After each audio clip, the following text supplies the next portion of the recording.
Welcome to season 3, episode 13 of the Cosmic Reads. This is gonna be a fun one tonight, guys. I'm excited. Are you guys excited? So excited. It's gonna be so fun. Why are you so excited? And why can't you just hide it? Boom. Point your sister. Instead of do it. Anyway, how's everybody doing tonight? Good. Snowed in. Good. Can't complain. Tree was telling us before we started that she snowed in. Yeah. We have snow coming. Wednesday we're supposed to get like 13 inches or something like that. But I don't think here. I think we're getting like 6 to 8 inches here. 6 to 8 inches. Because I hear in Richmond, because I was just visiting my brother yesterday, and he's in Hopewell, and there's like that still shuts under. That still shuts everything down here. Oh yeah, well definitely, it will definitely shut stuff down. And I was like, there's no way it's going to stick. But because yesterday it got to like 66 degrees. Yeah, that was nice. You know, which is, I mean, crazy warm if you think about it. Well, I'm trying to convert that to Celsius. That would be 33. It's almost 70. Like 20s? 32. It's like 18, 19. Oh, yeah. Yeah. I mean, so. That's crazy warm. Yeah, so it was really warm. So I was like, there's no way it's going to be cold enough for snow to stick. And then today, like the high was like 45. Yeah, it dropped. And like, what is it? Right now we're sitting at 38. So I was like, if it stays like this next couple of days. Yeah. Huh? It's the worst when the weather does that. Like, just pick a lane, weather. Thank you. Exactly. Mm-hmm. Now, I know the old wives' tale is that the weather is switching like that is what makes people sick, but I don't believe in that at all. It's like the science to me. There's some science behind that. And the science there's science behind that is that when you and I'm not sure how true this is. This might be just someone explained to me one time, and I'm not, like I said, don't quote me on this because I never even Googled it to fact check. But like when you go outside because it's so cold and your immune system gets used to not having the bacteria that's normally around because it's cold, and then you go into a warm area where there's thriving bacteria, your immune system just gets shot because you're going from cold. Oh, because it hasn't built up antibodies and stuff. Because it's like, that's why people get sick more in the wintertime. Is because you go outside and it's like your body's like, okay, yeah, we're free. We don't have to worry about getting sick. And you go inside and it's like, boom, bacteria, and you're like, oh crap.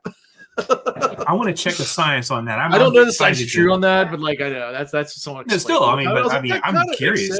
But that was, somebody has done a study. So like, back in the day when most people were working outside, and like, I mean, everyone was like farmers or whatever, right? Like, and then they'd come inside because it's cold. They can't farm or anything. They're inside all the time. Yeah. Then they get sick. Like, that makes sense when you're around people.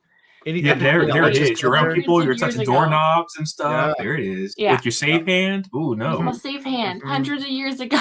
We're going back. Yeah. There it is. There it is. Everyone was a farmer.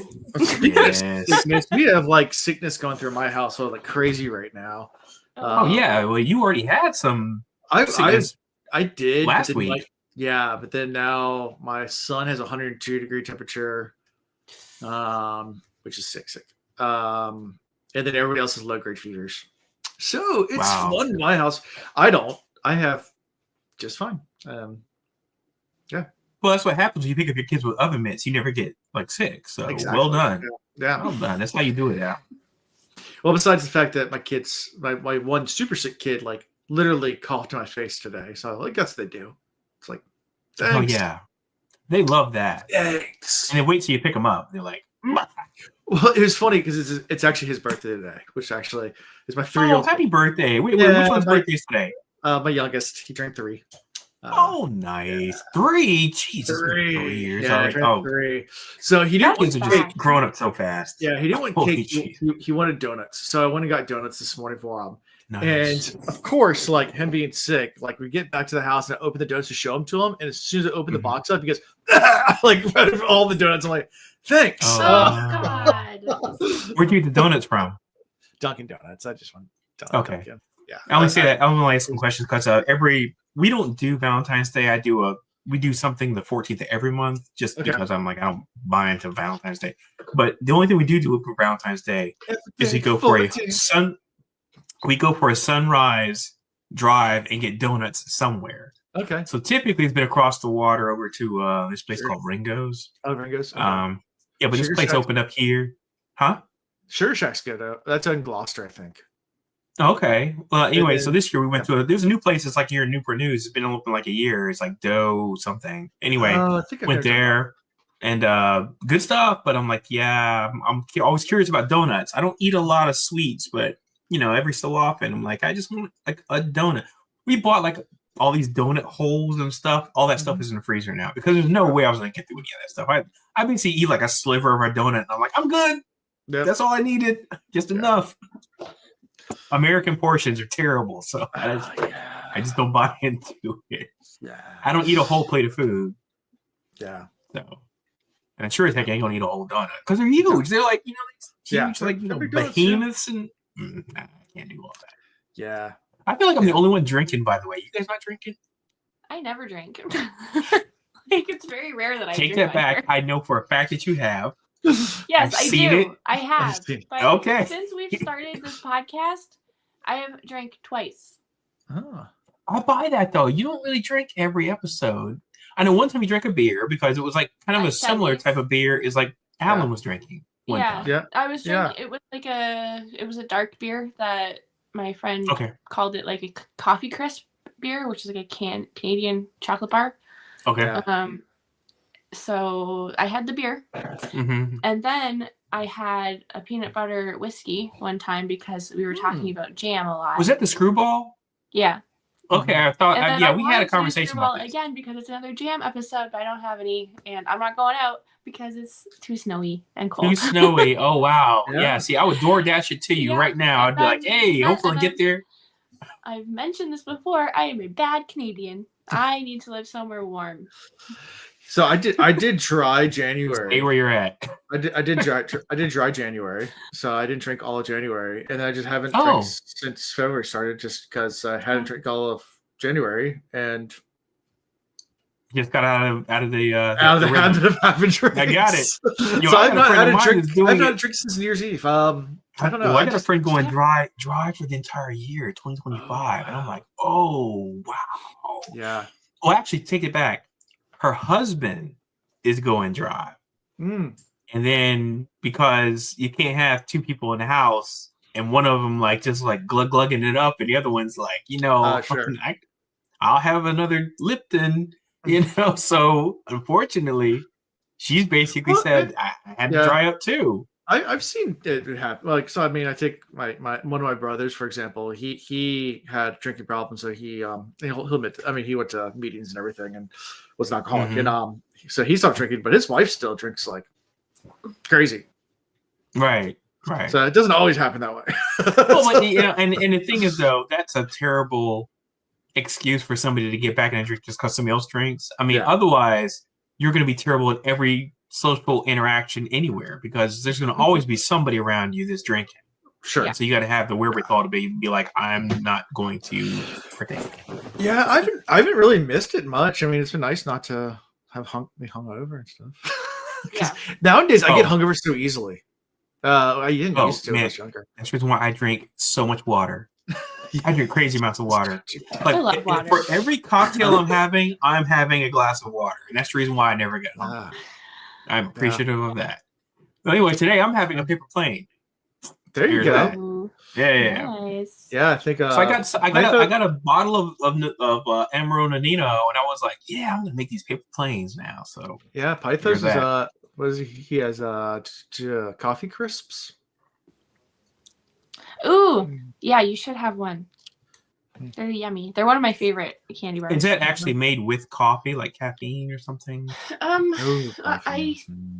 That's a good question. I mean, it's vaguely coffee flavored. Like it's got like a soft. I don't know how to explain this. It's like the center of it isn't quite like a nougat. It's still kind of like soft, melty chocolate, like really melty chocolate. But it's got like holes in it, like an Aero bar. Is it dark? That part kind of tastes like really like a what bar? Chocolate. An Aero bar? An Aero. Oh, you don't have. Okay. Like. I don't know what that is. Okay, so I'm trying to. I just don't because you kind of glossed over. What about a Mirage? Like, you guys have Mirage bars there, right? No. Never heard of a Mirage bar. Okay, so it's just like a chocolate that has like a lot of little air holes in it. Okay. Oh, okay. I mean, so it's aerated. It's like a fluffy, like aerated, but it's not fluffy. It's like solid, but it melts really easily, and it. So, Alan, I'm thinking like the middle of a Three Musketeers bar, right? Okay, but it's not chewy. A Three Musketeers isn't chewy. It's kind of fluffy inside. It's a little fluffy. Okay, but it's not like marshmallowy kind of. It's hard to understand. No, it's not that fluffy. It's not like that fluffy. Like, I don't know how to explain it. Maybe Pythos, help me. Oh my goodness! Well, look. Don't worry about it. I will look it up. Yeah, it's all right. I will go into the Googles. Is it? I feel like our chat's turning into like that Monty Python scene. Like, it's not like a duck. It's a duck. It's like a duck. It's not like a duck. I'm just gonna have to bring some because I don't know how to explain it. But little rocks. Little rocks. Those churches. Oh my god. Alan, I'm trying my best to explain a very important piece of Canadian culture right now, and you're just talking over me. We're just going completely off the rails as we always do, and I'm enjoying it. Oh my god, this is why we're boycotting you guys. Yeah, we deserve it. Yeah, we so deserve it. Yeah. Yeah, I'm trying to look up pictures of it now. Come on, cross section. Oh, Alan said churches, and I was done. He said churches, and I was like, "Yep."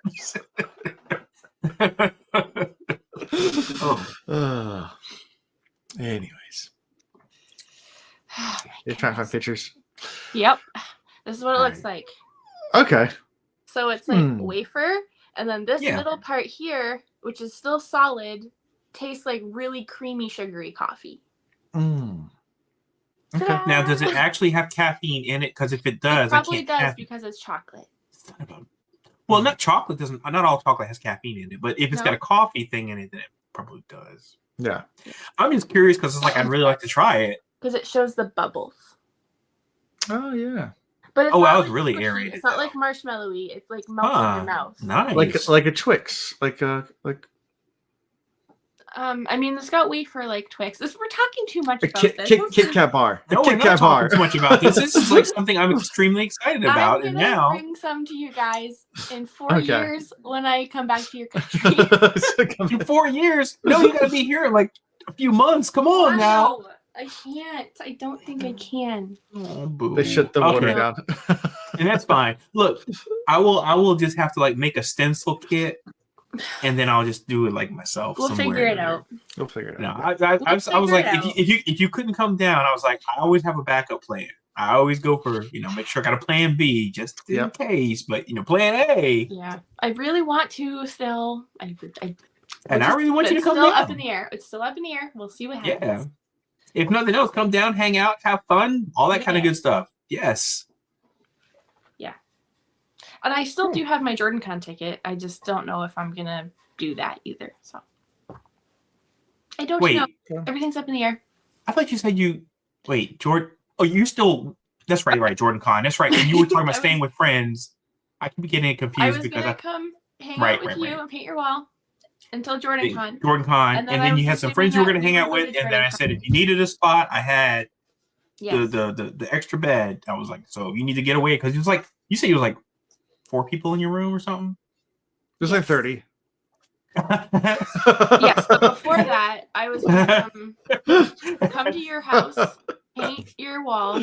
Yes. And then I just assumed that we would go to JordanCon together. Sure, yeah. Okay. Absolutely. Sounds good. That was the thing.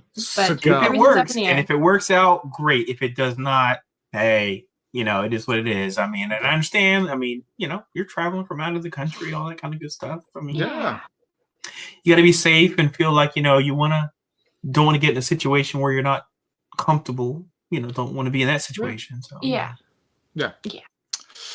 We'll see what happens. Yeah, absolutely. We got time, guys. Yeah. You want to do your thing on your phone? With the name, that's Sprinamon. You want to do that now, or you want to do that at the end? Can I vote and say yes? Let's do it at the end. Can I? Do it at the end. Okay, we're gonna do it at the end. Okay. Let's do it at the end. Like the end of Pokemon. Delayed gratification. Let's do that. Delayed gratification. Yeah, you have to stick around. Everyone has to wait to play our game. Everybody has to wait for a game. We should do one every week, just like the Pokemon show. Yes. Name that Pokemon. We can do that until we run out of Spren. We'll run out of Spren eventually, right? Oh yeah. Oh, you just make them up. I feel like if I do Spren, There's like a new sprint every time I open the book up. I'm like, what sprint are we talking about now? All right. So chapter 30, Darkness Unseen. Start with the epigraph. They were suddenly dangerous, like a calm day that became a tempest. Oh, yeah. That's all I got. Oh, that's so evocative. Yeah. Anytime I hear Tempest, I just think about Tool. Okay. The band? Yeah, the band Tool and the song Tempest. Okay, I was gonna say that's a reference most people don't get. So I don't hear the word Tempest. Shakespeare, close enough. Anytime I do, I think of that now. Okay, very good. All right. Look, I used to listen to some Tool back in the day, so yeah, I'm just saying. I love Tool. Nice. Anyway. How's the tip start? Would give up a acre of barren ground for long health, brown furs. Wills will both be done, but I would vain die a dry death. Isn't that? So this is the part where I have, and I know I've said it before. Shakespeare. I hate Shakespeare. I think he's the most over. And I get it. He spearheaded a bunch of stuff, but I mean, like a bunch of English words are made up by him. Hot take. I hate Shakespeare. And I know he came with a whole bunch of stuff. Like, the Romeo and Juliet has been patterned after for forever. Sure. All the stuff he has written has been patterned after. And he's set the benchmark for a bunch of types of now called story tropes and everything, but I just never was a fan. Ever. Note to self: do not quote Shakespeare anymore in front of a law. No, you can do it, but I'm just saying it's just not. I'm just saying I'm not going to join in because it's every time I read Shakespeare, I have read I would say most of the works of Shakespeare, and then I actually, because when I don't like something and everybody else likes something, I try to make sure I deep dive into it. So then I did this whole breakdown. It was actual class. And it broke down Shakespeare in a much more analytical way. And blah, blah. I did that, and I was like, nope, hate it even worse now. So I just know it doesn't speak to me personally, unfortunately. And it's not about him or anything. It's just some people like certain things, and some people don't. And it just does not. That's okay. It just doesn't. That's just it doesn't click. That's okay. Yeah. That's okay. But I did put in effort. I did try. Sincerely try. Yeah. So you're not just a blatant contrarian. You have no, exactly, because those people who were I just hate for the sake of hate and stuff, just so I can be different. Those people, I'm like, did you really actually try, or are you just trying to be I'm an edgelord or something? I'm like, no, don't do that. Alan has a mean, hungry look. He thinks too much. What? Mean and hungry. Look. Are you hangry, Alan? No, I had Dirty Dancing. Do you have some hungry eyes? I had Korean beef bowls for dinner. It was delicious. Oh, that sounds delicious. Sounds like bulgogi or something, man. What? Yeah, it was good. Korean beef nice. Nice. It was good. Anyway, no, I am very satiated. I am very full. It is okay. My tummy's happy. I'm okay. I'm hungry because I didn't have dinner because I got caught up with working on something. And we talked about food yet again. I know. Yeah. We started talking about. We started the podcast out on some candy bars, yo. No. Candy bars. We already set ourselves up. We already set ourselves up for the famine. I'll just have dinner later. Let's talk about Kaladin some. All right. Let's do that. Right. So Kaladin, he leaves the barracks at first light in rather good spirits. He's out there with all his Bridge 4 guys. He thinks about this last holdout that might have been bullied by Tef and Rock. But he chooses to ignore it. That they're all there. So all the bridgemen are now doing the exercise. He's finally slowly gotten everyone to go do the morning exercise with them. So they stretched, jump into motions. Several soldiers and people are just laughing at them because it's really the bridges are training. That's funny. That's cute. Right. I want to pat him on the head. Yeah.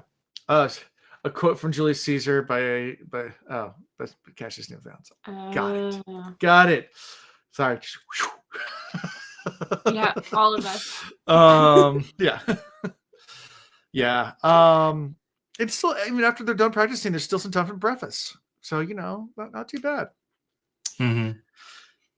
And then, so what do you think about the crew finally coming together? I mean, it seems like the last few chapters has been kind of like one of those like Rocky type montages of like slowly get a team together, and like whittling the whole team down to like the last grumbly guys like, fine, I'll join in. Yeah, this is basically like, in going back to the montage, it's like in the 80s movies, there's always like some reluctant guy who's got his like, arms crossed, and he's shaking his head like, no, and then he joins in the slow clap. He's like, yeah. Exactly. That's the last dude in like this whole Kaladin squad right now, right? So right. Eventually they all came around, but he was like, "Hey, Stu will do that for you." He gives them food. They're practicing. Got the little camaraderie thing, and they haven't been losing that many people. Now he's upset about the number of people he's lost, right? Because to injuries and death. He's still like, right. Yo, we gotta like dwindle these numbers down. But they're still like really low compared to everywhere else because they train, they're like, ready to go. Their ability to like maneuver the bridge in place, get it down, get out the way, etc. Mm-hmm. I mean, they're getting it down to like a well machine of science. Yeah. So yeah, I mean, there's a lot, and results always speak for themselves, right? So yeah, you can say whatever you want to say, but this is Bridge 4, the infamous Bridge 4. Right. And they're not losing they're not losing half their squad every expedition out, onto these Shattered Plains. I mean, that says a lot, right? Mm-hmm. So at some point in time, you got to say, well, this is a reproducible pattern. That means it's got to be the training. So yeah, makes sense. So then we switch over to our boy Gaz. I think this is the first time we get Gaz's point of view. This shocked me that they switched over the perspective. I was like, from his perspective? I was like, okay, that's new. Uh-huh. Yep. And you think about his eye, because he only has one eye. And Lemuel comes over wanting his bribe. So Lemuel's the light eyes that oversees. Gaz is kind of like the sergeant that oversees the bridge crews, but Lemuel's kind of like the a little bit ahead of Gaz. Not quite it's not Sadius level, anywhere close to that, but Lemuel's definitely above him. But Gaz, only has half of it. But Lemuel's more interested in Kaladin. He's like, that guy's a problem. The guy's like, yeah, we'll settle it eventually. He's causing, him like getting a crew together and everything like that. It's causing morale to drop with other bridges and stuff like that. We need to do something about this guy. Like we need them to be willing to run into battle and just be cannon fodder. And he's giving people hope, and that's not a good thing. But the important thing though too is we also find out that Gaz is being blackmailed. Because he's got to pay money to Lemuel. We don't know why yet. No, but there's a blackmail situation going on. And you're like, wait, what? What does he know about him? Yeah. It's got him like, in a situation where he's got to pay out spheres to him. I was like, oh, interesting. Right. Yeah. So it's not just that he's like his superior officer. It's like two things that he's like, allegiant to him for. Because then it comes up later on that, he's like, being blackmailed. Yep. Like, oh. Yeah. Gaz does offer to kill Kaladin for him, but then worries about losing his bribes. Kaladin's pay, and that's like a way to go. All about that money. So that's a terrible way to go, because if you do that, you're just like, it's so obvious. And Lemuel's like, no, I don't want to be home martyr. Like, don't kill him. Like that's the last thing we need is a water amongst the bridge crews, right? Where they'll like revolt and stuff. Exactly, uprising. Yeah, that's all you need. Yeah. So he says, I just want you to make sure Kaladin falls in one of the runs. Like, figure out a way to make sure he falls. Mm-hmm.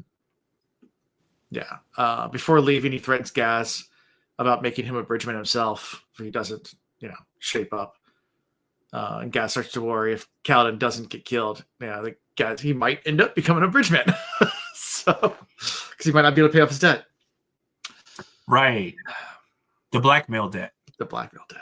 Yeah. So Gaz gets his answer almost right away. At least he thinks he does, because he looks back over and now he's respect to Kaladin, and they're practicing something new. The side. The gangsta lean. The gangsta lean. Yeah. That's the gangsta lean. The gangsta lean. I'm sorry, I had to put it up. The whole time I was listening to it, I was like, "You got the gangsta lean." Was gonna be what that was referring to. I love it. Revolt. What could they do? Run us over? Like, if they all refuse to run, I don't know what they can. I don't know what kind of like a true revolt they could do. They can cause mayhem on the battlefield. That's for sure. Absolutely, it causes mayhem. Yeah. And I mean, they wouldn't do that like right now, like peacetime. You would do it when you get out there on the shattered plane. Right. I mean, you can cause some damage out there. Set the bridges wrong on purpose and things like that. So like they just get absolutely. Down. Yeah, you can sabotage some things. Yeah. Watch the horses fall in some chasms. Yeah.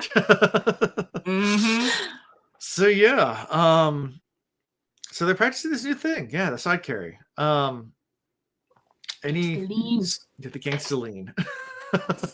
Y'all heard it. Y'all heard it. They've only lost a few men, and only 2 were wounded in the last run. I think it was like 2 men. It's like 5 people. Yeah. So like pretty much everyone's been doing just fine. Which is still not good enough for Kaladin, but that's really amazing compared to everybody else. Everybody else. Yeah, and still spying on Gaz for Cal, so she floats over and says that Gaz is. And she does not like that conversation that Gaz was having with Lamro. Thank you. Yeah, she did not like that. She's like, I don't like the way his eyes look. They look beady. I don't know. She's like, something's going on there. Yeah, she's really picking up on the human condition. Good for her. Yeah. And when Kaladin first pitches the side carry to like Teft and Rock and all of them, they're all like, "This is the most dumbest thing I've ever heard." And like Kaladin's like, "No, think about it. We might be able to use it as a shield." Like, and they're like, "I don't know. It seems kind of clunky. It's a little slow." Yeah, and his way of explaining it, he didn't do himself any favors. No, he didn't. Explaining it about why this is advantageous. Yeah, he did. But he realizes that they have to practice it to build the muscles, because it's different muscles, and practice it. So that's what they start doing. They start practicing this new maneuver, and Gaz comes over and is like, "What the crap are you guys doing?" And Kaladin's like, "Hey, we're gonna try something new. Work different muscles. That way we don't get as tired as easily." And Gaz is like, "If you actually want to do that, go for it. You'll just be dead." Like, he's like, "Well, you're gonna die doing this, so takes care of my problems." Yeah. So you know what? Go for it. Absolutely. Well, if you say so. Mm-hmm. If you say so. So fun. And the explanations about it, they explain numerous times in these chapters about how the underside of the bridge is like configured, and I was like, "We get it. You don't have to explain it again." And then you explain it again. I'm like, "We get it. Yeah. You don't have to keep explaining it." I honestly feel that's a thing with Sanderson. Yeah, about over-explaining something. Yeah, multiple times. Yeah, and I'm like, I'm like, you've been explaining the underside of these bridges for like chapters on chapters on chapters. Yeah. I get it. When you think of something in your head and you think it's really clever, and you just want to keep on explaining it over and over again just to make sure you Yes. Is that what it is? I don't know. That's what I think. It's what kind of reminds me of. Like this happens a lot.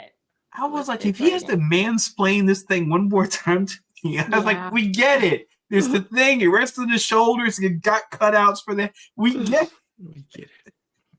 Yep. It doesn't. I mean, it's not rocket science. It's just cutouts underneath some wood. Yeah. Sure. Yeah. Sure. Was there new additions? Like, you can tell us about the new additions. Yeah. Thank you. Great. Thank you. If they had cut it out and changed the configuration, right? Absolutely, I'd be like all about it. I'm like, yes, explain how you changed it to make it better for this sloped carry configuration.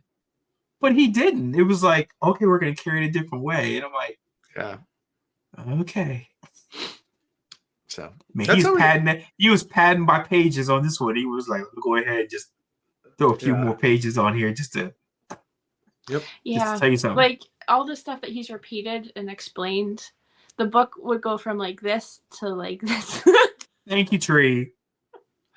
Thank you, Tree. So, yeah, and I've been saying that for chapters. There's like some stuff in this that is like exposition for exposition's sake. It adds nothing to the story. I love world building. I love world building. I still remember last week when it was like there's the grass that is like grass like we have here. I remember that world building. Absolutely. Yeah. Tell me about it again. Tell me about the spongy grass. Spongy grass. Anything else from this chapter? I was gonna say. Do we miss anything? Is this the one where he explained that he split the party? Like he split the Bridgefort into different squadrons? Yes. Yeah, where he's like he realized the people that were under him that would be good leaders. And then there's the one guy that he made one of his leaders who was like, I'm one of the people that was like kind of pushing against you. And he was like, but he's like, you're logical. Moash. Yeah, Moash. Yeah, and he's like, but you're logical. I like how you think. And he respected him. And he was like, I think that you're going to be a good leader. And that's the sign of a good leader, is to say, it's not about me and, my tender mercies and feeling like, you don't like me or something. It's about like, what's for the greater good, right? Yeah. So I respected that. That's all. I just wanted to check. Good call on that, though. Yeah. It's interesting. So, ready for chapter 31, Beneath the Skin? It's a short one. Was it short? I feel like it was like the flashback, same size as the other chapters. 6 years ago. Oh, the Kaladin flashback. Yeah, this is the flashback. Yeah, it's flashback.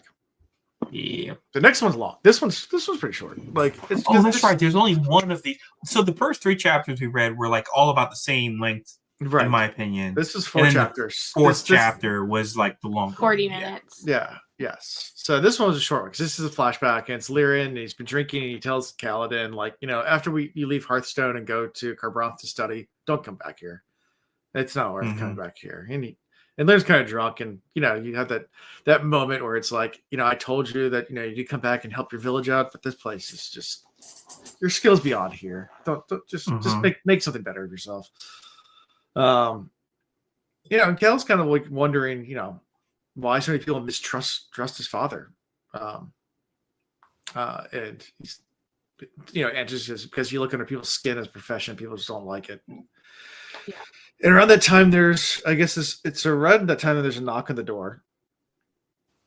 And Lyran goes to answer it, and all Kaladin can see is these dark shadows or whatever. And looks like there's like other highway robbers coming to rob us. Well, that kind of stuff. Right. They get the masks on. They look like really intimidating and scary. Yeah. But Lyran's kind of some sort of animal before that. Yeah, he was an animal before that. But what was the animal? Don't remember. A white spine. A white spine. So like a giant crab. It looked like it was like the size of a horse with like a carapace on the back. Yeah. Right. Horse crab. Horse crab. Crab. Eat crabs. Yeah. But yeah, they come like basically pulls up the door. Well, before that, he pulls out of his pocket a rock, and it makes him think of Tien. We talk about Tien, about how he's learning to be a carpenter. But he loves them rocks, though. Because he won't be able to learn surgery because he can't stand the sight of blood. So, his little brother. So innocent. And that's when there's a bang. That's when there's something at the door. They go there, and Lyran kind of like pulls like a kind of doesn't even blink bat an eye at these guys. Just like, you want my money? Come take it. So let you know you robbed. You're like you're robbing your own. Like, yeah, he goes and grabs the money pot, the money jar. It's got like a little cover, like a sheet or something on it. Pulls it off, right? Takes it outside in front of him. He's like, "You want this?" And then the moment he like lights everybody up, it reminds me of that scene in Harry Potter and the when they go after the goblet, whatever it's called. Anyway, and it's like it's all of the Death Eaters, and and Voldemort, it's like taking off all their hoods, and just like you see like who they actually are, and it makes them less intimidating. Because when they had the hoods on, you're like, oh, you're intimidating. But he takes off the hoods, and it's like, oh, you just that fool I saw up the street. Oh, whatever. Yeah. Because once you take the anonymity away, it takes all the fear out of the situation, right? It's true. Yeah. How big did you think this jar was? Oh, I have no idea how big the jar was. I know. When I pictured it, it was like he was carrying it like this. I don't know. It's why. like one of those. It's like one of those office tubs of like the office water bottles. It's like this big. It's like one of those jars that like your grandma or mom might keep like flour in, or like spaghetti or something like that, just like in a jar. So back in the day, here in the States, like this, and then takes a sheet off of it. And it's just in the States, it was like a pickle jar. They used to get pickles, like huge jars of pickles. For some reason, here in the South, especially, it was like big jars of pickles, and then they would put like change in it, and so it would be like crazy heavy. These like huge friggin' jars, and then they did the same thing with those jugs that you get water in, for a water cooler. They would put like a bunch of pennies and stuff in it. It's like crazy heavy then. Yeah. That's what I imagine what you're talking about. Water cooler size, and I'm just picturing something up to the door like he's just like trying to he's trying to shuffle over with this big jar. He's like, yeah, that's what I was picturing during there it is. Yes. I like it. And then just lights up unveils it. Yeah, and it's like it looks like a jar of fireflies. Just a bunch of this light just comes out, right? It's like the sun, though.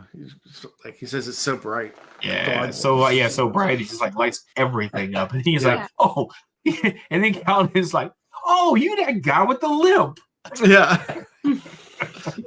Mr. Jones from down the street. All right. Yep. All his fear immediately evaporates. Yeah. And Lyran just is like, "All right, come fight me, rob me." So I thought Lyran was going to do something where I thought he was going to be like, now it's time for me to break this kung fu. But then I was like, wait a minute. He's not. He's a pacifist. He's a consummate pacifist. Yeah. I don't know why I thought for a moment he was going to be like, you want this money? Come get this money. But I'll use my kung fu on you. That kind of thing. I thought he was going to do something like that. And I was like, wait a minute. I forgot. This is a different guy. This is not anything like, the other people we've seen in this book. I thought he was going to start throwing them at them, like taking them out, just whipping them like rocks. But that would be cool. I guess it's kind of money, right? So they don't really want to do that. But well. He's also drunk at this point, so he can do anything. Wait, but the thing is, though, I'm so glad you said that, Tree, because he specifically says that his dad was drunk, but then in this moment, he became incredibly lucid. Like he knew exactly what was going on. It's like all of a sudden he's like instantly sober. Like, wait a minute. He's like, I'm kind of acting a little like, let my guard down. Blah. Yep. Oh wait, no. Now I'm in that mode. It's like something kicked, and it was like he was just like. I think most people have experienced that, right? Like, it's like you're drunk and something serious happens. Like happens, and you're like, you see the blue lights flash behind you, and oh shit. Yeah. All of a sudden, your spine is straight. I've had things happen with like friends that get serious. I'm like, okay, I gotta like. So yes, that's definitely what happened with Lyran in this moment, because it's like, because Kaladin, he notes it. He was like, "Whoa!" He's like, "I thought he was like drunk and talking out the side of his mouth, carrying around my tuition money," and then it's like all of a sudden, it's like Dad just straight up was like. What y'all got to say? What? Yeah. I recognize you. Didn't I fix you? That kind of thing. So it's a good scene. I like it. Yeah, that's good. Yep. Yeah. This new leader dude sounds like an asshole.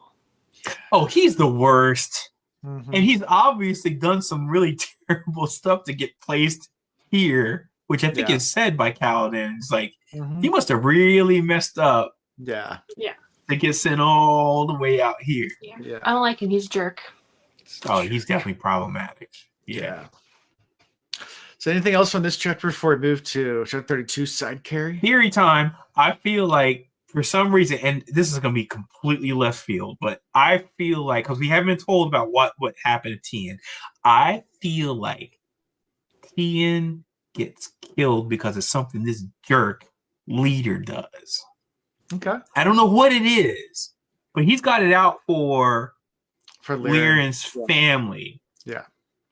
I feel like something there. I mean, it may be like incidental or something, but I feel like something's going to happen. And that's why Tian's not around. I want to hear more about this theory.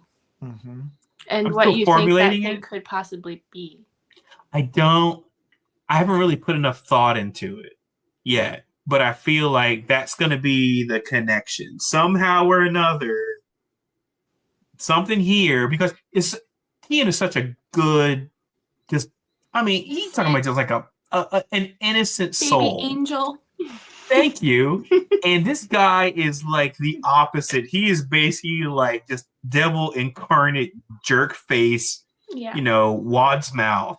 And I feel like these guys are something's going to happen, and he's going to be like, and then Tian's going to be like, no, Papa. I love Pythos. Like, Clue. I killed Tian in the cover story. How dare you? It was Mr. Mustard. It was Colonel Mustard. It was Colonel Mustard. Conservatory? How dare you? With the candlestick.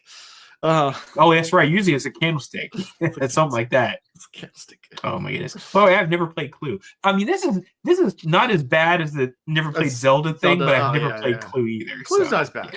Clue's not as bad. Clue is my favorite board game. Clue's good. I mean, I have heard so many good. I know everything about this game and have never played it, but I know everything about it. It's fun. The movie is amazing, by the way. With the original Tim, the guy that was in Rocky Horror Picture Show. What's his name? Tim. Anyway. Oh God. But there's so many great actors in that movie. So yeah. Did you like guys the movie? You ever hear my tummy? Huh? My tummy just was like growled. Did it? No. There it is. Tim Curry. That's Tim Curry. Thank you. Yes, who also was Pennywise in It. Yeah. On the the TV movie version. He's been in a lot of stuff. Oh my gosh, this guy's amazing. Tim Curry's he's a treasure. My brain didn't go Tim Curry, but my tummy went Curry. I cannot wait to watch the replay to see if I can hear this. I'm gonna watch this YouTube replay and be like, listen for the curry. I'm like, I want to hear your stomach go, curry. Curry? No curry. Calm down. Yeah, it was really loud. Was it? I mean, I don't think the microphone picked it up. But again, Tim Curry was also Ebenezer Scrooge in the Muppets Christmas Carol, right? Wasn't he? There's lots of things. Was he? I think all I remember from Muppets Christmas Carol was Michael Caine. That's all I can remember. Oh no, Michael Caine was sorry, you're right. Michael Caine was not Tim Curry. Yeah. So if Tim Curry was in it, right. I mean, it's possible, but I don't. No, you're right. It was Michael Caine. Okay, yeah. But so Tim Curry was in a bunch of cool stuff, though. So Tim Curry was in Muppet Treasure Island, not the. So that's why I got the Muppets with the. Yeah. So I don't think I've ever seen that. I gotta check this out. Londo, Treasure Island, Treasure Island. This is, and I love Treasure Island. So this is like, why we'll go anywhere the wind is blowing, sailing for adventure, the deep blue wet thing. Okay, I gotta catch this. I'm sure it's on because Muppets is owned by Disney, so that means it's got to be on Disney Plus. It is. I will definitely check this out. Movies. Yeah, I'm writing this down right now. Right. Shoot, sailing for adventure, the deep blue wet thing. I did not know there was a Muppet Treasure Island. Did not know this. It's worth it. Yeah. What? Wait, what? No, over the Christmas Carol? You're gonna tell me it's more popular than Christmas Carol? Second most popular. Yeah. Okay. I was gonna say. So he was Long John Silver's. Movies, of course, like Muppets Take Manhattan, Muppet Caper, all those. I've watched all of those. He was Long John Silver in Muppet Treasure. Yeah, Tim Curry was. Yeah, definitely gotta. Oh, now you told me Tim Curry's in it. I'm gotta see it now. Okay, I'm adding it to queue right now. Yeah, y'all keep talking. Yeah, I'm watching it tonight too when we're done. Yeah, there you go. I have to watch it. It's a watch party. That's what we're doing. Yes. Yes, let's do it. Yeah, it's great. The last movie you streamed, Alan, on a watch party was questionable, and we need a redo. At best. No, so the clips were great. Horrible. It was horrible. The movie was horrible. It was what was it? I don't remember. Something Broncos. Something Broncos. It was a guy who wrote something crazy about but then space. like it acted out the sci-fi, but like it was just it was ridiculous. And another person tried to steal it. Yeah, it was really, really. But it was like Napoleon Dynamite esque. Yeah. But worse. I can't remember. It's something Bronco. But anyway, yeah. So it was the clips looked really, really funny. Then we watched it. It was like the clips were the funny part. That was it. Yeah. Like there was Connolly in this movie, and we watched it together, and we were both kind of looked at each other. Billy Connolly. Like, I didn't know he was in. Oh, he's the guy that was in the head of the class and stuff. Billy Connolly was like hilarious, man. I love that dude. Yo, I'm excited about watching this movie. I'm sorry, I'm so hyped about this. You should be very excited. You should be excited. It's good. I mean, again, Tim Curry automatically, that automatically kills it. I'm like, I gotta watch it now. Yeah. Okay. Right. So side carry, chapter 32. Epigraph says they lived high atop a place. Actually, I think the chapter is called Gangstaline. No, side carry. Oh, yeah, okay. Yeah. So they lived high atop a place no man could reach, but all could visit. The tower city itself, crafted by the hands of no man. All could reach, all could visit, but none could reach. Yeah. Yep. That no man could reach, but all could visit. It's this cryptic something. That was the epigraph. All reach, but you can't reach it, but you can visit it. Yep. I'm wondering if it's just like on a really big like cliff or mountain, and then it's like above that. Okay. But wouldn't that be the opposite? Like you can visit the mountainy space and you can see the thing, but you can't reach the thing. Yeah.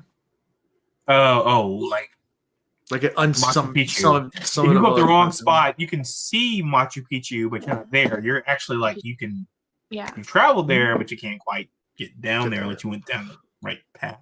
Yeah. Okay. So new recruits. It's new recruit time. That's how we start this chapter. Got a bunch of new recruits coming in. Yeah. Uh-oh. And they start signing them left and right, but Kelvin's made a little bit of a deal that he gets to pick one. He gets to pick one versus being assigned one. Just one. Mm-hmm. Yeah, just one. So he starts looking around, and one guy comes up to him. Oh, he wasn't going to get any, by the way. He had to do some coordinating, and Yep. Hey, Gancho. Hey, Gancho. It is me, the nicknames, by the way. Yeah. This don't remind me of Elantris, where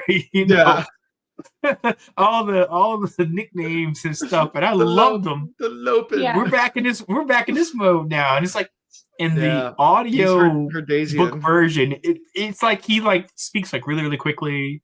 Mm-hmm. It's like a mumble tone kind of thing, and I'm all for it. So he only has one arm, and he's like he has one arm, and he has no idea why he's there. He's like, I'll be the best soldier ever. I can help, and he's like. You have no idea what we're doing. He was right? excited. He was volunteering. It's cool. Like whatever we're doing, it's gonna be fun, right? Right? It's like you're in a bridge cruise. Sounds awesome. Where do I start? Like, we'll take the one arm guy, and Gaz is like, what? Doesn't seem. It's like, this is gonna be bad. And his name is really like Lopin, right? Yeah, his name's Lopin. Yeah, Lopin. Sometimes people call him D Lopin. D Lopin. Because it's like Tigger, because I'm the only one. Yes, which is like one of my favorite characters. I used to have Tigger tattooed on my arm. I love Tigger. I'm a huge Tigger fan. Yeah. The most wonderful thing about Lopins is I'm the only one. I'm the only one. I feel that's Lopin. That's Yeah. Oh, it's definitely that energy. Yeah, all day long. All day, yeah. Yeah. So, yep. So right around this time too, isn't this when they get the call? Yeah, they get the call. They hear the calls. They hear the horns going. Yeah. Right. Go on the run. And they start running there. And Kaladin's like, I'll take the lead position when we get to the final assault. Just, I need you guys to follow me. Like, we're gonna do a side carry. It's like, but slow. It's like, we have to get out there fast. And when I move, you move with me. But like, I'm gonna steer it. We're gonna get out there. And we're gonna run in front of everybody, and we're gonna do this. Ludicrous song. When I move, you move. Just like that. When I move, you move. Just like that. Yeah. Hey DJ, when you roll that back. And they realize after running out for a while, one, they're not getting tired because they've been practicing, which is awesome. Because like everybody else, the other crew's like all like winded and everything like that. They're like, dude, we've been practicing. They do it once a week, and he's like, nah. He's like, we do these on days that end in Y. This is light work. Mm-hmm.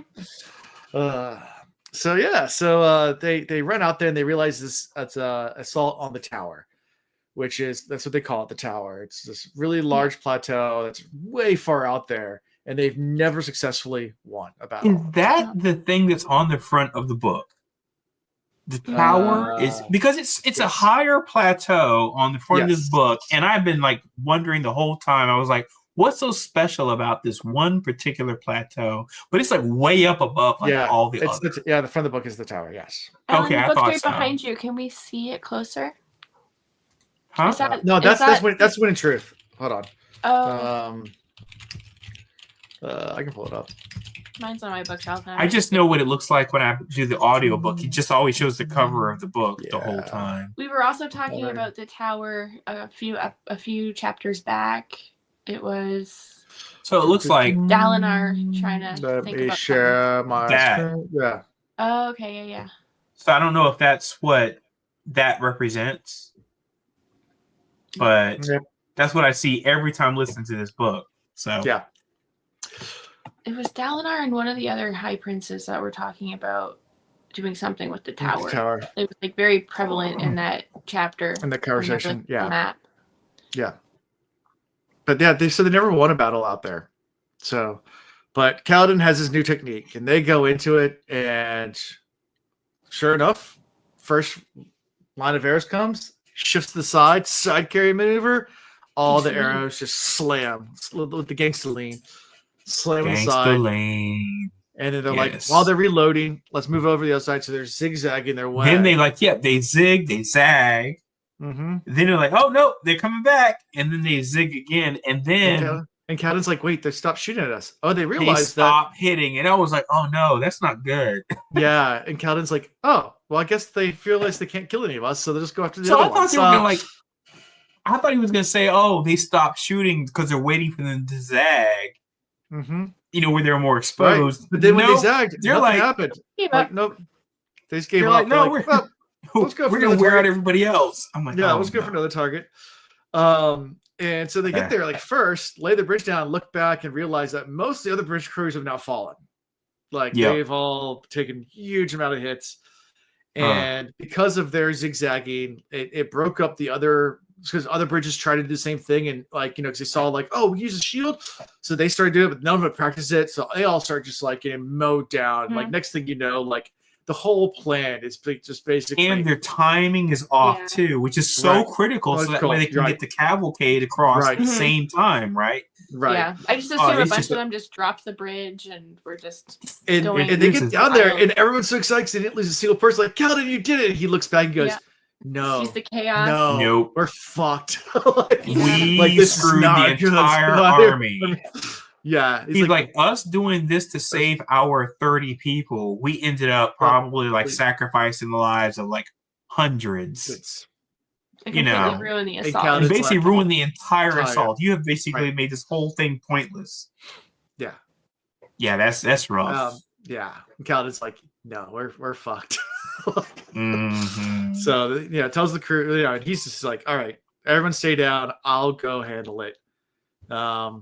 And he's thinking, and they don't want him to go out there and take the punishment. They're like, no, stay here. Yeah. He's like, no, like, I gotta go. Like, they'll kill the whole crew at this point if someone doesn't take the blame for it. Like, they're gonna kill all of us. That's right. They're gonna wear us. They're gonna wear us all out. Yep. Yeah.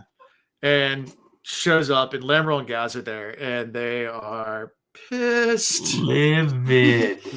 Number one, he didn't die. Yeah. Which is what they wanted. They wanted him to go out here, do this little oopty scoop doopy doop nonsense, and they were like, he's gonna get killed doing this But then they all survive. So that's number 1 strike. And number 2 strike, you have basically thrown off everything about this mission. So there's going to be like heads rolling. And I mean, you got to pay the piper now. Someone's got to pay the piper. Yeah. And Calvin goes up there and like they're ready to kill him on the spot, like, execute him on the spot for what happened. Yeah. And Calvin goes in there. He's like, "Hey, you keep me alive though." It's like, "Cause I can talk." He's like, "I'll take full blame." It's like, "You kill me. It looks like you're trying to cover something up." Yep. You're trying to cover up something. Yep. Because they saw me talking to you about this and that you approved us doing this. Right.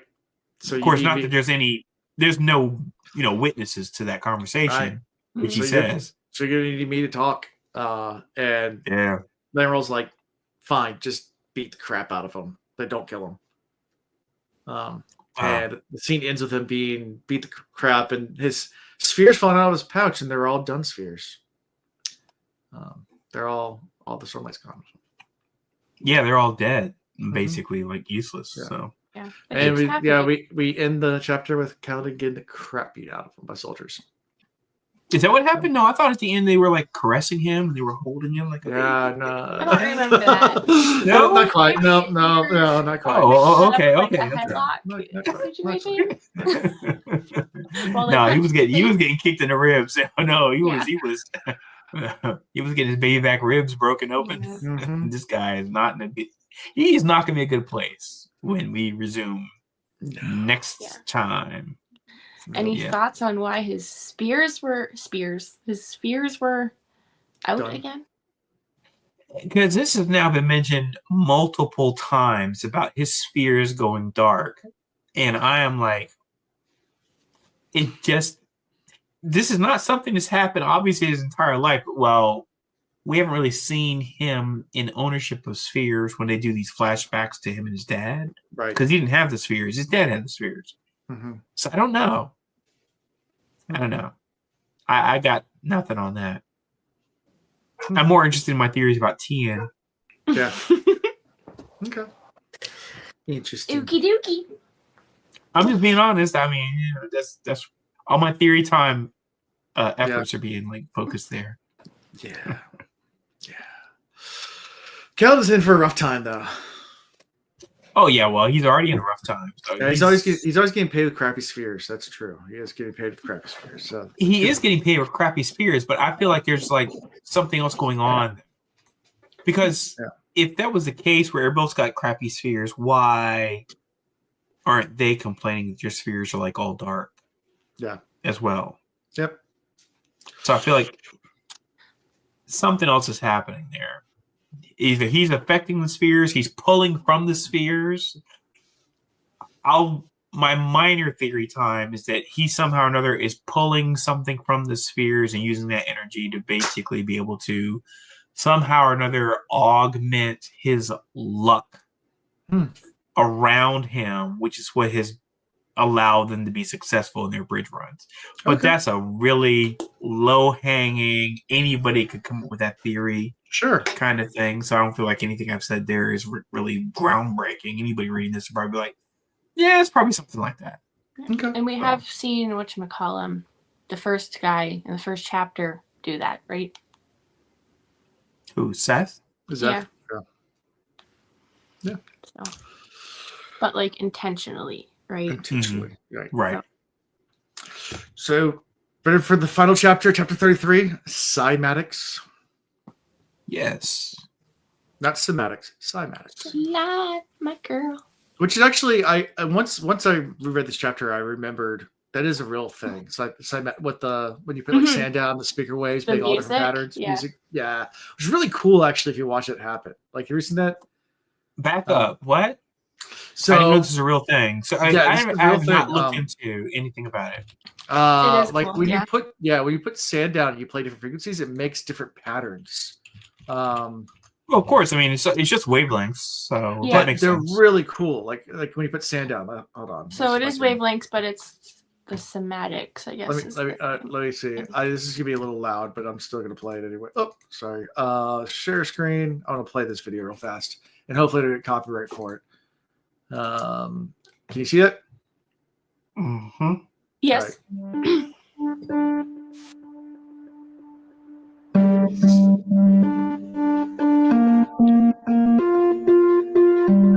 The first experiment for the cymatics.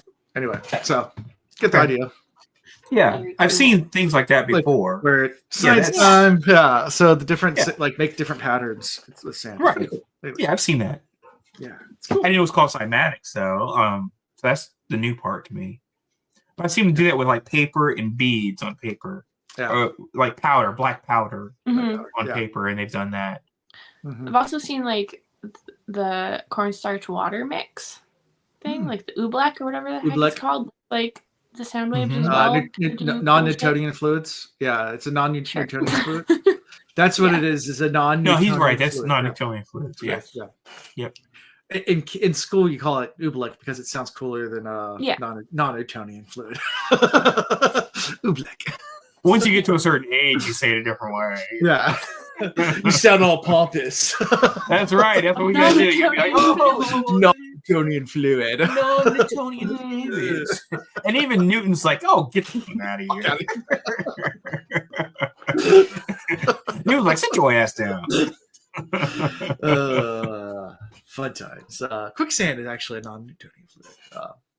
That's right. That's another example. Sense. And then when they do the hydration of sand, no, it's a hydration, aeration of sand. Yeah, so it's where it becomes liquid sand. That's basically the same thing. Non-Newtonian fluid. You're gonna love the next book I read. Oh, really? Uh-oh.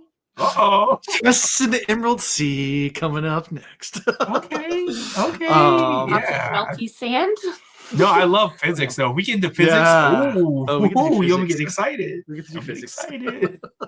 All right. So, Shallan. Where do we start? She's hanging out, still trying to figure out how to steal this thing. She's with the parchment servant. She's on her way to get a copy of the dialogues. And she spent about an hour a day doing her own research. Decided on the natural sciences, just kind of the normal. This is now the training montage of Shallan becoming the ward of Jasnah. Right.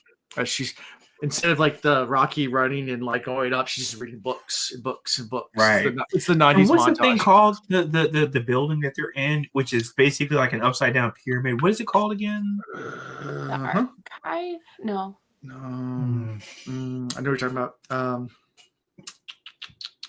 I said I was going to remember the word, and now I don't. Yeah, someone help me. Yeah, it does have a word for it. I'm looking through the notes real fast and see. I love the description of it, and they were like, you could get lost in this and never be found. That's how big this thing is, and I love the description of that. And I was like, this feels like on a level of like Alexander the Great's, library, basically, that the Palanaeum, the Palanaeum. Yeah, I love it, but the concept is like crazy cool, and I love a good library in either. I mean, the library in Song of Ice and Fire, love that. The descriptions about it. It's got like all these tomes and they have it in Harry Potter. The library. All that stuff. So I love a good library. I love a good library structure and the way it's like talked about how you go down inside of this thing and you like traverse like these levels and sub-levels and blah, blah, blah. All about that. Yeah. Isn't there like that along 95 go to the DC? There's an upside down pyramid building. I'm trying to remember. I think you're talking about the museum that's on the way to DC. It's right outside of Langley. Not Langley Air Force Base, Langley, which is like right near Langley CIA base. Yeah, exactly. I just found is it CIA or FBI? Whichever one. Both. They're right there. Is it both of them? Anyway, but there's like a building there, and it looks like the Death Star if you look at it from a certain angle, right? You can see it from the interstate, though. Yeah, but when you look, when you're up close to it, it looks like that. But when you're you on see it from the interstate, it looks like the corner of a not Death Star. What is it called? Those Emperor type ships. The Imperial Star Cruisers. What? Yeah, Star Cruiser. Let's say something like that. It looks like one of those because the angle that you see it from the interstate, it just looks like this thing like rising out of over the trees kind of thing. Star Destroyer. There you go. Star Destroyer. Oh, Star Destroyer. Thank you. I appreciate whoever said that. Yes, that's DK man. DK man. Everyone's helping us out in chat tonight. We're just. Oh, Pythos and DK. Yeah, I appreciate it. But I like the fact that y'all know exactly the wavelength I'm trying to speak at. They're good at that. Yeah, absolutely appreciate y'all. If you're ever driving in America off in Virginia, north of 95 towards DC, Washington, DC, you'll see this structure. Yeah, you can't miss it. You can't miss it. First, you'll see the what's the theme park that's there? King's Dominion. King's Dominion. Yeah, you'll see that, and then maybe 30 minutes later, boom, Star Destroyer. Star Destroyer. Upside down pyramid. But right, once you get close to it, if you actually go to it, it's an upside down pyramid. Yeah, but you can't see the whole upside down pyramid from the interstate. Yeah, it does kind of look like that. Yeah. So every time I drive by it, I'm like, I sing. Dun, dun, dun, dun, dun, dun, dun, dun. I thought it's just every time I drive by, you drive into DC, like just drive into our capital. Of course, my car is actually named E Vader. It's like named after Darth Vader, so I sing it all the time in my car anyway. But specifically there, I'm like, these are my people. Dun, dun, dun, dun, dun, dun, dun, how you find them? Yeah. Yes. So Shalon is really toying right now because she's really enjoying like the learning aspect of all this. But at the same time, she does her goal is she needs to do some stealing. She's been struggling with this now for chapters. She has been. Because she keeps saying, she's like, I've got to do the thing, but I like the learning. Yeah. Yeah. Yeah. Do I be selfish or do I save my family? Yeah. Yeah, and she's trying to figure out, trying to figure all that out. I'm on the fence about whether or not she's even going to complete this mission. I don't see it happening at all. Yeah. And that's before we even get to the end of this chapter. I still don't see her completing this mission. Yeah. And she does. You think like by choice or because she fucked up? Do you think by choice she won't like finish this mission? Oh, I think that she's going to have. Or do you think she'll just like screw up and get busted? Yeah, I think she's going to have a conflict of conscience here, and I think that she's going to have real issues trying to complete this because it's not like they were like subjected to, a situation they couldn't they all of this stuff that's happening with their family is self-inflicted, which is hard to justify that and be like, oh yeah, they have this altruistic mission. Yeah. It's not. It's all self-inflicted. Well, it's because their Papa dad went out died, and he just went crazy with the basically he's playing in a 3-card Monty the whole time. Yeah. And he's got all these debts and stuff built up because of that. And now the way they're going to get out of it is to go and try to steal her soul caster. Right? They just put them in such a bad situation. That's just more and more crime piled right. on. And it's like, and then be another solution. And it's only, and by the way, if they steal this soul caster, it's not going to necessarily be the end all magic fix for their problem. Yeah. Right. Plus they said something in this chapter about it being honed to certain things. So she said it was kind of honed towards fire. Yep. And was honed towards something else, but they don't even know if it's honed towards stonework. Oh, she says she hopes. Words for these, no, she says she hopes to be able to make mineral deposits with it. She's like, I hope we can actually. All of this sounds. It sounds like you are just really, I was going to say gesticulating, but you're guesstimating this is going to work for you. You're like, I think if I do the thing, and it's like, I don't think this is going to go the way you really want. And I feel like her staying with Yasna is going to do more for her and maybe her people than just, stealing a soul caster. It's like, going somewhere and be like, I'm going to steal like $10,000 from you versus somebody teaching you how to make money, right? It's like the fisherman, parable. I really do think that's her best option. Like, just tell Yasna what the hell is going on. Oh. Like, obviously, she is smart and she is a good ward and all of those things too. But also, she's going through some real shit right now. Right.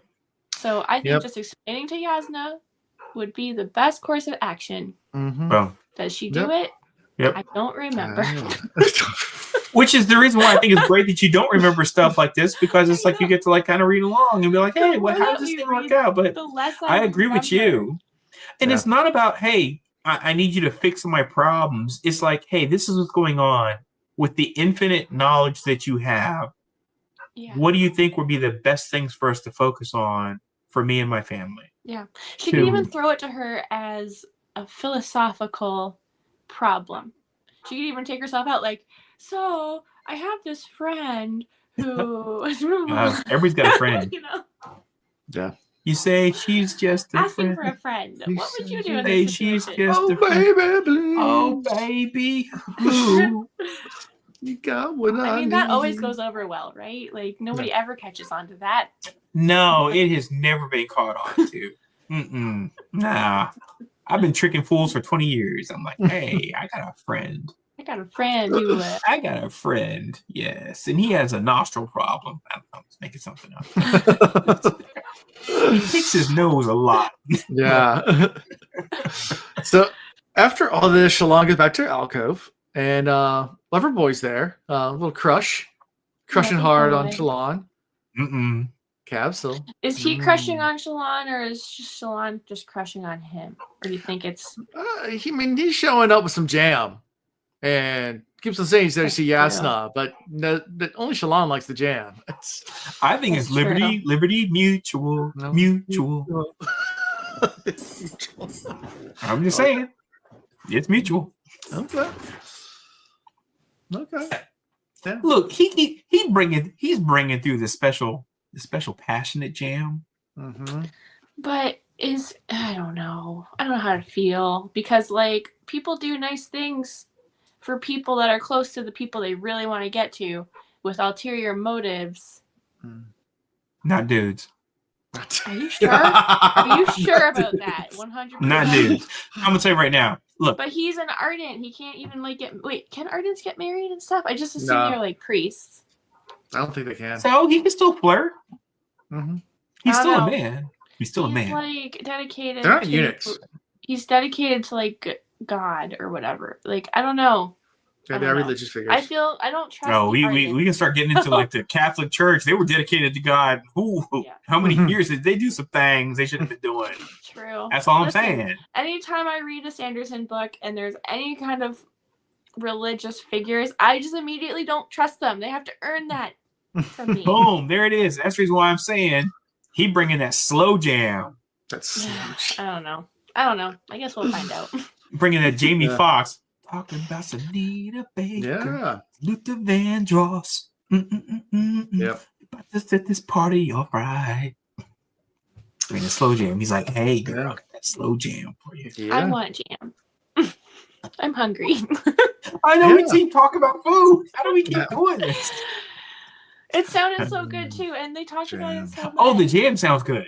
And then it was like the jam preference was like a zodiac sign. You know, people are all he was like, based on your pick of that Libra jam. Yeah, let me just that Sagittarius jam. Very super vague descriptions of who you are as a person.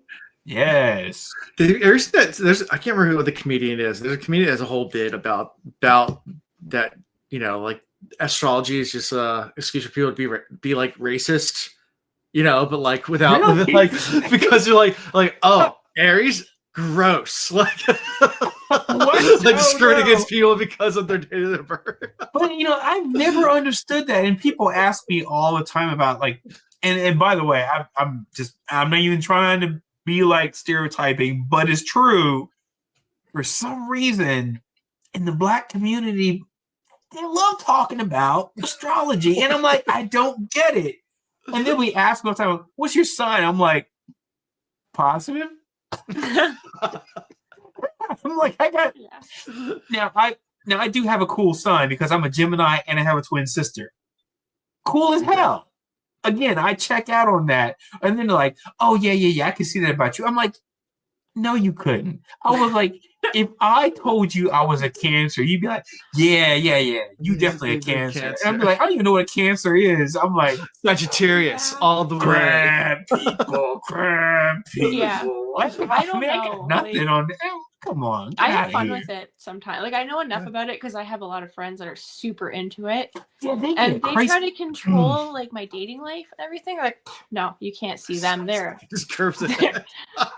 They're a Capricorn. Like that's not for you. Checks out. Like, what? My dad was a Capricorn. My brother's a Cap. I have no idea what that means. I'm like, oh, so you're half like it means they were born in January. Fish, half December. Thing. Was it my Capricorn? daughter is it's like a half goat, half fish. Half goat, half fish. Yeah. Yeah. Sagittarius is my What daughter. about if you're a Libra? It's like, okay, so you like to balance on bikes? Yeah. And just my wife and my other kids are Aquarius. Yes. I'm an Aries. There are some trends with it. Like, and then you gotta be, and then it's not just the sign. It's also what like phase of the orbit of a planet was. The moment you were born, where was this? Where was Venus in relation to everything else? Yeah. Boom. But like, I seem to like make really good friends like fast with other air signs. Like, I make really fast friends with Geminis. I have tons of Gemini friends. Like, okay. I also. But supposedly we're two-faced. You're two-faced? That's what I've heard. I've heard we're really intelligent and then we're two-faced. I don't know. Like I have a lot of Gemini. I don't get that. And Libra friends too. And it just happens, right? Like before you even know their birthdays. I like the Chinese I don't like other signs. It just happens. Signs better than I like the zodiac signs. Yeah. Like I love that. Because I'm like, okay, this year you are the year of the blah. You know, yeah. I don't know. It's kind of fun, but it's also I'm the rabbit. Probably mostly bullshit. Rabbit. I'm a boar. Yeah, you're the rabbit. I love it. I don't remember what I am. Anyway, I like that better than I like the zodiac sign. It's just weird to me. And then people who get really into it, like, well, you know, the moon was in this phase of turds, and I was like, whatever. Because Mercury was twerking, you know, last week. Mercury was out here like, and I'm like, Mercury was doing his thing. I'm a goat. Every year is the crab. It's all the crab. And yes, it all comes back to crab. Crab. Everything comes back to crab. We talked about this evolution of crab. Crab people. We need to make a shirt of that now. You know that, right? We've said it too many times. It's got to be some crab people shirts, right? Crab people. I think those already exist from whoever invented crab people. Or was that us? Did we do that? No, crab people from South Park. Yeah, I thought it was a thing, but I'm also thinking like sand people from, you know, a parody of Star Wars. Like, isn't that a thing? Where they're like the sand people. Well, you're talking about the little dudes that have the little cloaks and stuff. Those are sand. Those are Jawas. Jawas. Sand people were Tusken Raiders. Tusken Raiders. Thank you. But there was like a parody of that. Really? Where they just said sand. Spaceballs? Sand. I don't know. No, it was not Spaceballs. I know Mel Brooks movies like the back of my hand. I've like watched every single one. I love them. I don't know where it came from. It's just I have that in my head from something. Watch me deep dive into that. And then it came up as crab people, but I don't know if we say crab people or if that's also another parody that also sounds like this other parody that I don't know where it came from in my head. Got it. We gotta find it. Listen, my brain is spicy. Okay, it's just sometimes things. I don't like sand. I don't like sand. I don't like sand. Of course. Oh no. I'm doing the really bad line from Star Wars. The worst line from that movie. I don't like sand. It's man, poor this guy. Christian Haydenson got like just lambasted for that, man. This young writing. It wasn't his bad act. It wasn't his fault. I mean, this guy cannot. Lucas cannot write for squat, dude. Yeah. Anyway, so Capsule. They started about heretics. About the book. Yasna's heresy. Yeah, I figured we'd get back to that. Talking about Yasna's heresy. Yeah. Then they get kind of like all romantic about things. Yeah. That's and then he's upon. like, I can prove that God is real. Mm-hmm. And then he starts talking about maps. Mm-hmm. Yep. Actually, we talked about maps. But then he starts talking because we talked about the Yeah. They don't love you like I love you. Thank you. But they talk about the different cities and how if you use cymatics, it's like it will make the map. They're all the like city. symmetrical, and even the symbols that they use, that they write in, all symmetrical. Yep, all symmetrical. And he's like, this is all proof. And she's like, that's not proof. He's like, but the rock formations are actually what we built the cities around, and they're all symmetrical. Just because symmetry is beautiful and appears again and again, make sure it doesn't mean phi, the golden ratio. Yeah, exactly. It's like Bernoulli's principle, you know. Yeah. It's like, you start seeing every damn where once you know something, but it could, again, we're humans and we do have a tendency to search out and seek patterns in everything around us. It's like that movie, was it 42 or whatever? The one with the Nicolas Cage or John Cusack. Because one was the room thing where he kept looking for like the number in the rooms, like room 31 or whatever. And then there's the Nicolas Cage one where he's like tracking the patterns of all these numbers and all the numbers all equaled the same one every single time somehow. And it predicted. Well, the one I'm thinking of is the one where it predicted all these like tragedies and everything, and then at the end you find out like aliens were like actually telling him, yeah, your world's going to be destroyed, and we're going to take all your kids and save them. I don't remember the alien thing. I just remember the number being like his address. What's called like room 37 or something? That's the one. John Cusack is in one, and Nicolas Cage is in the other. Yeah. That's what I remember off the top of my head. I don't know. I'm bad at remembering things. There is a really cool conjecture. I think it was number 23. Everything was 23. It might be room 23. What is that room?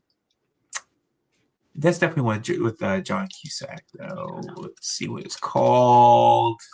1408 is the one I'm thinking of. Oh, yeah, no, that's like a scary... Yeah, and it's the room, and then he comes to find out there was actually him the whole time. Yeah.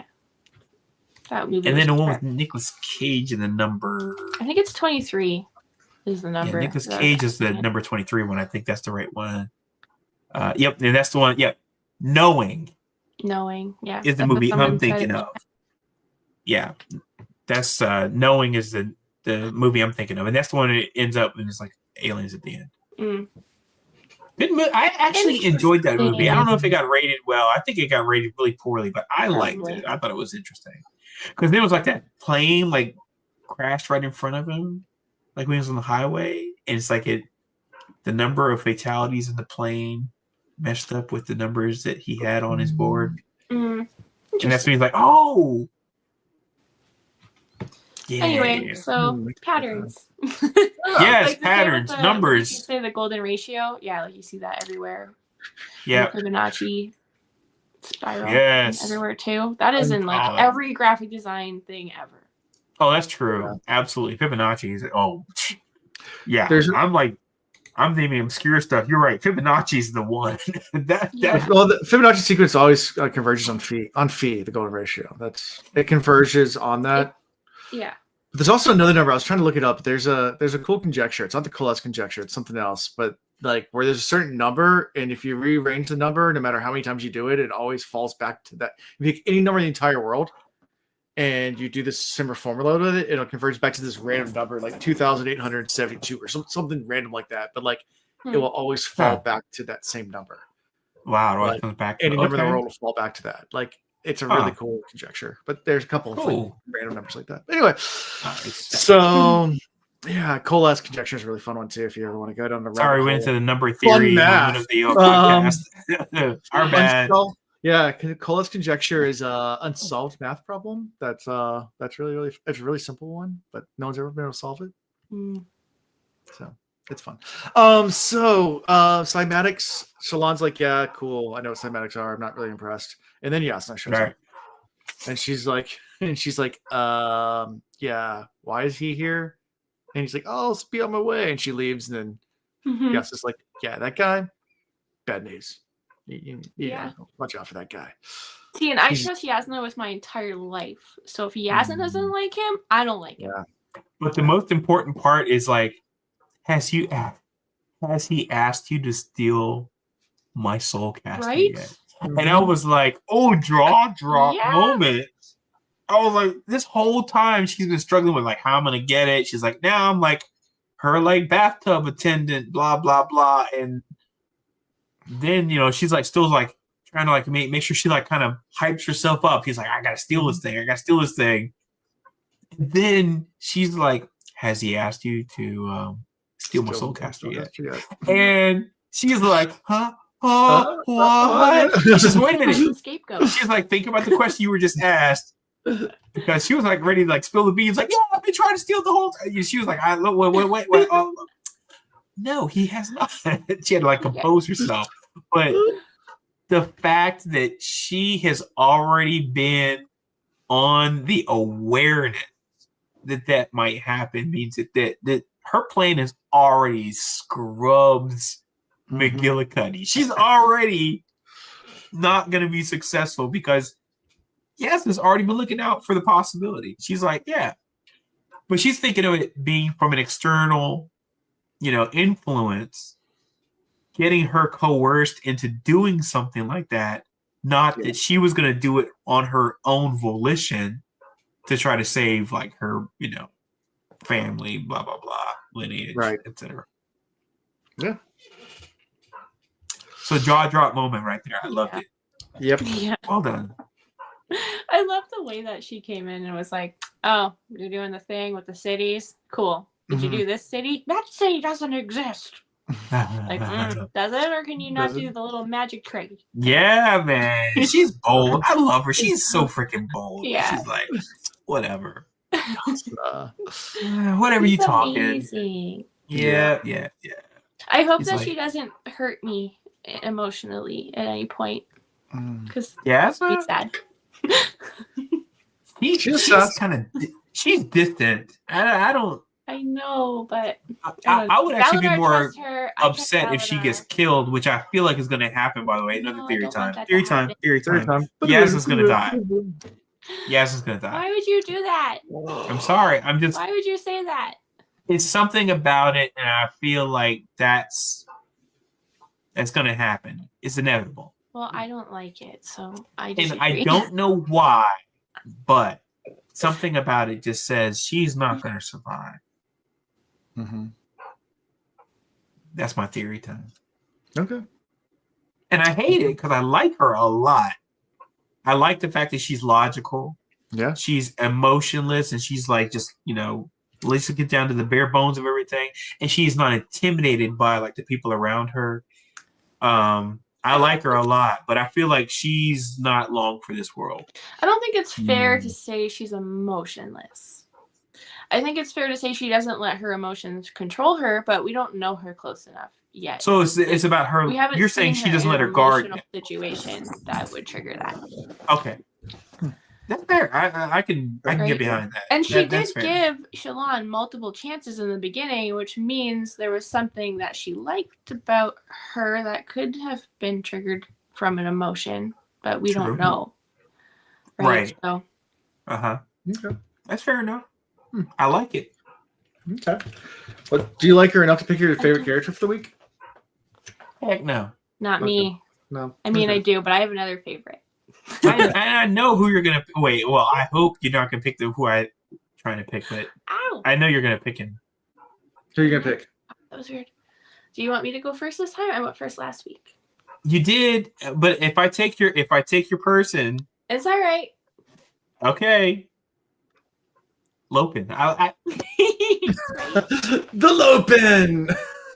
Also, we can pick the same favorite person. Like, we can pick the same favorite person. Rules. Absolutely. Oh, absolutely. I have the game of the spread. Yes. Who's that Sprintamon? Yes. Who's that Sprintamon? Okay, well, I'm also picking Lopin because screw rules.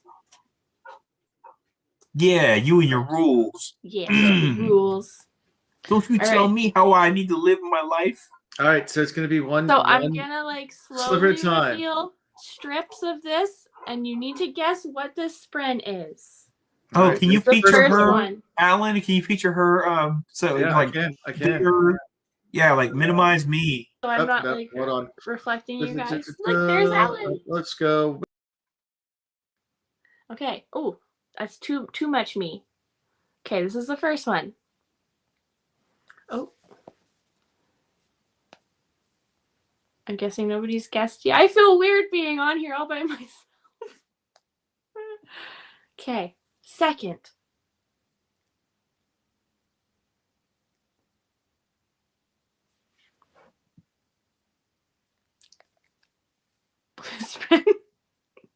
Thank you, Alan, because I can't see chat either, so I don't know what's happening.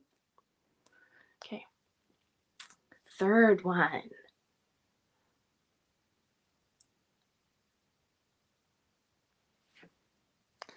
Nope.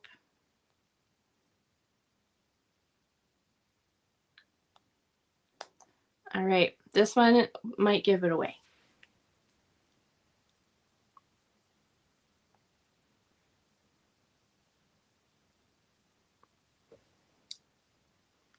Not swirl spren. That's a tongue twister. Okay, can I be small now? Exactly what it looks like. So that's the reason why you're gonna be like. Let's see if I can. That's so awkwardly. Okay, we You think this is better. This is better. Okay. You think it's obvious, and I can handle this. It's not obvious. It's not wind spren. Look at the background. The background. Lopen spren. No, nothing. No, I'm not getting it because I need to see more of the background. To I would say music scale spren. It's Pikachu. Well, this is the last one before the full reveal. So okay. All right. We ready for the full reveal? No, yeah, just go. All right. Yeah, I think you made it too hard this week. Come on. I said music scale spren, and I was actually. Okay, well, if you were talking while I was doing it, I couldn't hear you guys at all. Oh no! I said music scale spren. I made you guess the first. Yeah. Oh. Unknown spren. It is music spren. It is music spren. So I said music scale spren, so I was the closest to that thing. I don't think they'll said anything closer than that. Dun, dun, dun. Which we heard about music spren in this chapter as well. Okay. Because when he did the somatics with the bow, right, and it's like one showed up. One music spren. I was like, oh, I'm doing spren because whatever one they said in these chapters, I was doing, and that's the only spren we heard about. So there you go. Nice. And then I had to go and look what they look like. Other than our favorite spren.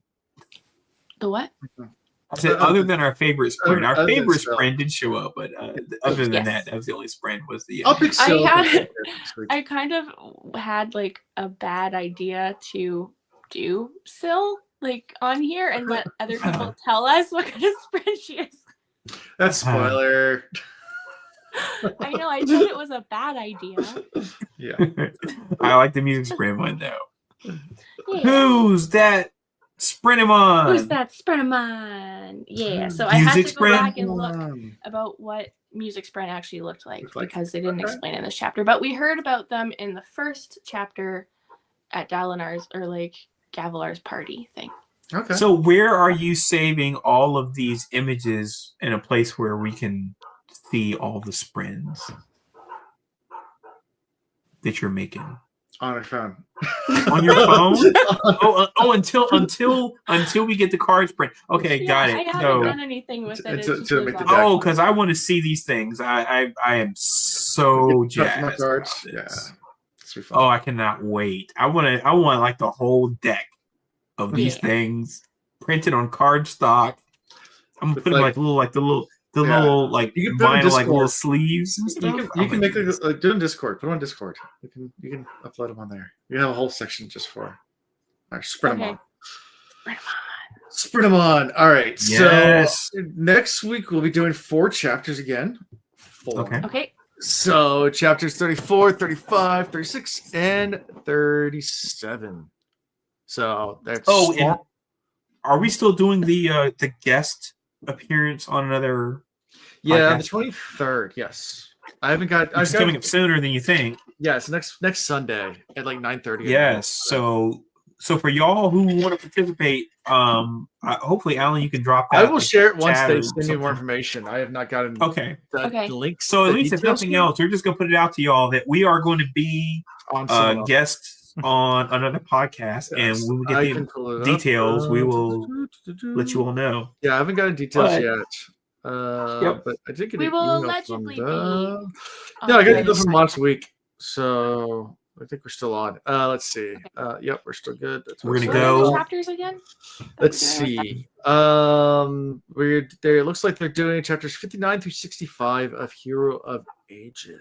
Hero of Ages, right? Yeah. I'm gonna re-download. I'm gonna listen to that. Yeah, it's from the Cosmere Chronicles podcast.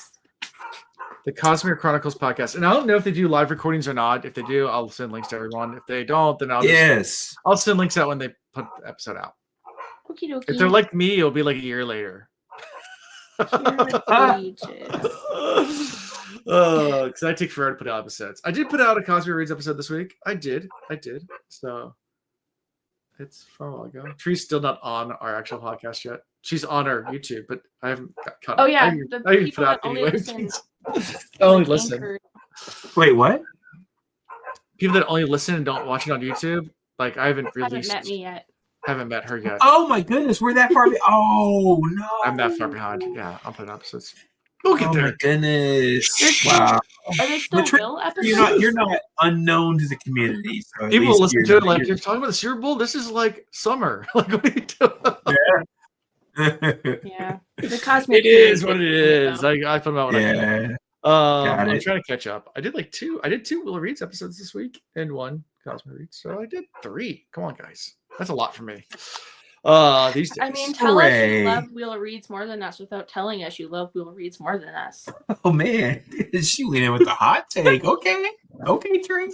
It'd be like a month. It'd be like a month since I Willow Reads episode. Tree was like, we're the redheaded stepchild. Okay, whatever. There's some real favoritism going on here. It's to the point where I start getting like hate mail. Like, are you putting an episode out anytime soon? Like, okay, fine, I'll put one out. Jeez. That's the motivator. So people, I need everyone to email Alan at the same time and be like, we need podcast episodes. We need podcast episodes. Yeah. Get at him like Wall Street.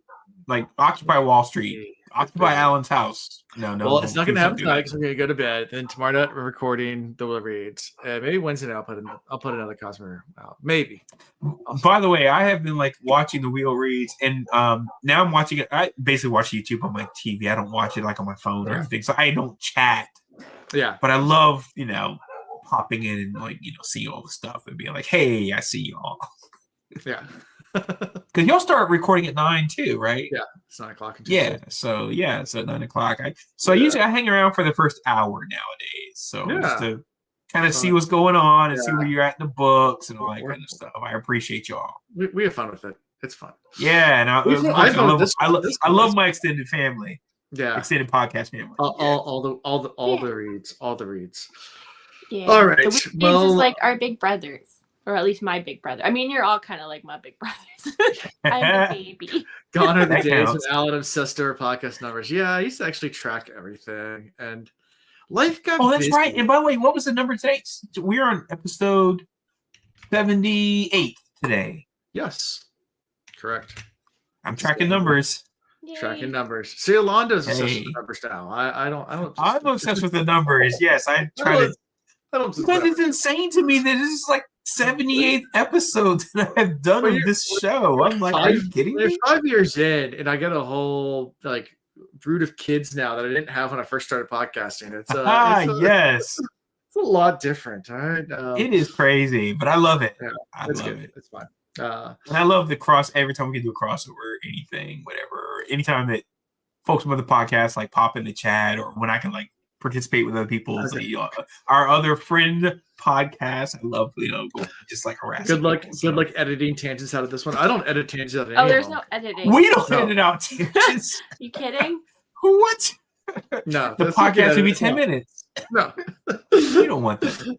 No. Are you saying you don't want to hear about all the food and the chocolate bars and the the little science tidbits. And Tim Curry, being Treasure Curry, and then there's always history lessons in there somewhere. You want to talk for 10 minutes? Or just random facts that aren't really facts that we just kind of heard over time. Oh my goodness, we're basically a trivia pub quiz preparation podcast.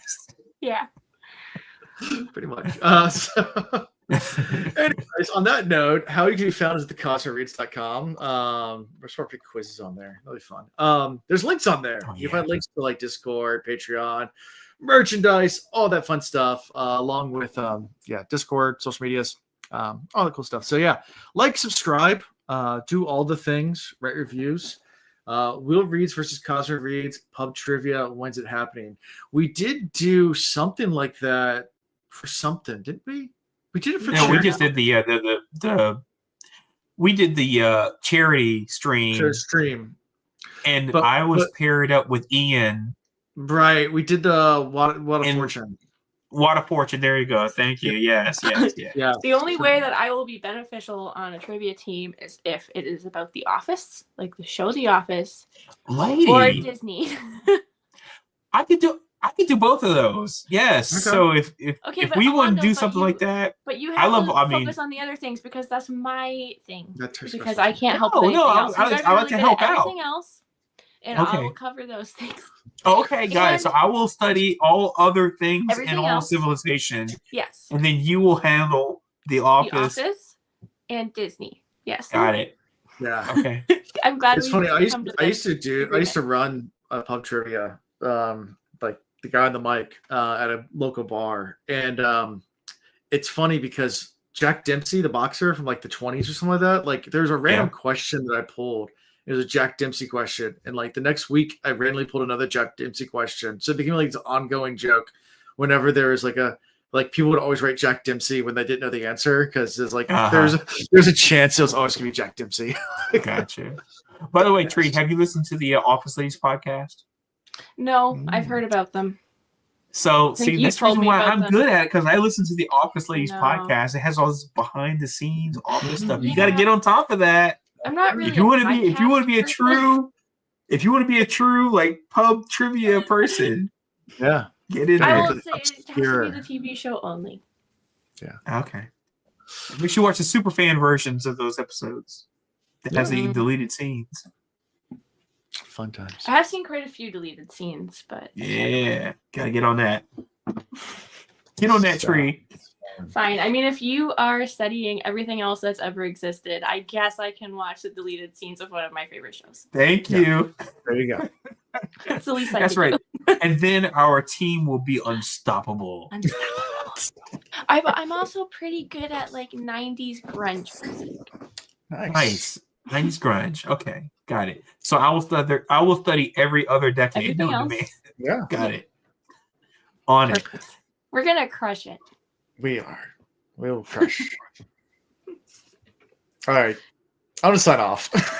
Okay, all right, guys. That's it. That's the end. Right. That's the end. That's the end. So long. Farewell.